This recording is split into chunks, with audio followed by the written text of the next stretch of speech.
പഞ്ഞമാസമായ കർക്കിടകത്തിൽ ശരീരത്തിൻ്റെ പ്രതിരോധശേഷി കൂട്ടാനും ഐശ്വര്യം നിലനിർത്താനും തെങ്ങിൻ്റെ വളരെ ചെറിയ പതിപ്പ് പോലെ തോന്നിക്കുന്ന മുക്കുറ്റി ഉപയോഗിക്കാറുണ്ട്.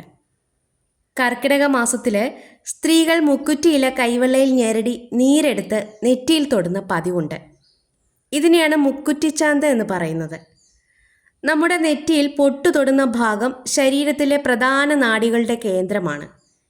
ഈ ഭാഗത്ത് മുക്കുറ്റിച്ചാന്ത് തൊടുമ്പോൾ നാഡികൾ ഉത്തേജിക്കുകയും കർക്കിടകത്തിലെ മഴക്കാല രോഗങ്ങളെ പ്രതിരോധിക്കാൻ ശരീരം സജ്ജമാകുകയും ചെയ്യും.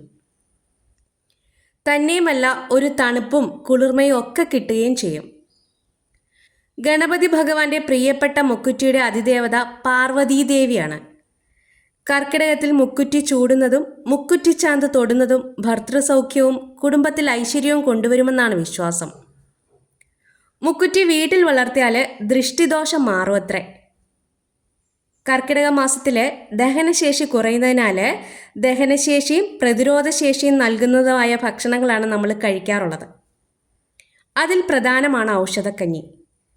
മരുന്നുകൂട്ടുകൾ ചേർത്തുണ്ടാക്കുന്ന ഔഷധക്കഞ്ഞിയിൽ ചേർക്കുന്ന ദശപുഷ്പങ്ങളിൽ ഒഴിച്ചുകൂടാനാവാത്ത ഒന്നാണ് മുക്കുറ്റി.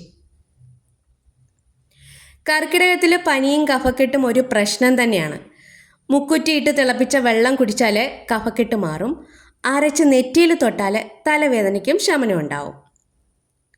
മുക്കുറ്റി നാട്ടുചികിത്സയ്ക്ക് ഒത്തിരി ഉപയോഗിക്കുന്നുണ്ട്. ഇങ്ങനെ ഒത്തിരി ഉപയോഗങ്ങളുള്ള ഈ കുഞ്ഞു തെങ്ങ് നമ്മുടെ പറമ്പുകളിലും പാതയോരങ്ങളിലും തണലുള്ള പ്രദേശങ്ങളിലുമൊക്കെ കാണാം. തൊട്ടാവാടിയുടെ അത്ര വേഗത്തിലല്ലെങ്കിലും തൊട്ടാൽ ഇതിൻ്റെ ഇലകളും വാടും. രാത്രിയായാൽ ഇലകൾ കൂമ്പിയിരിക്കും. പൂക്കൾ വളരെ ചെറിയ 5 ഇതളുകളുള്ള പൂക്കളാണ്. മുക്കുറ്റിപ്പൂക്കൾ ഓണപ്പൂക്കളത്തിലെ പ്രധാന പൂവാണ്. കർക്കിടക മാസം എത്താറായി. തൊടിയിലൊക്കെയുള്ള മുക്കുറ്റിയെ പറിച്ചു കളയാതെ നമുക്ക് ഔഷധമാക്കാം. വീഡിയോ ഇഷ്ടമായാൽ ഒരു ലൈക്ക്.